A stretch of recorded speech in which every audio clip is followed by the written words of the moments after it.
Salam sejahtera, saya Lawrence Low. Caruman KWSP wajib sebanyak 2% bagi pekerja asing.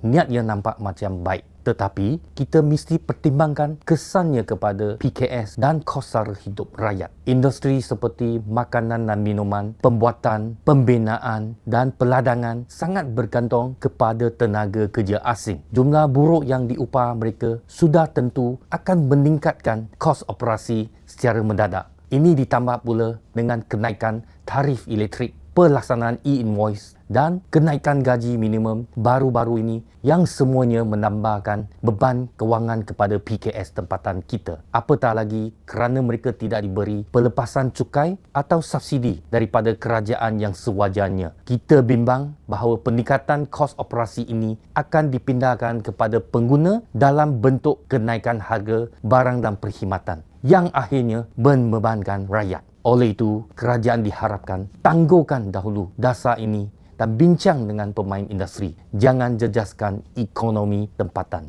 Alternatifnya, biarkan pekerja asing memilih sama ada mahu mencarum atau tidak. Ini lebih adil untuk semua pihak.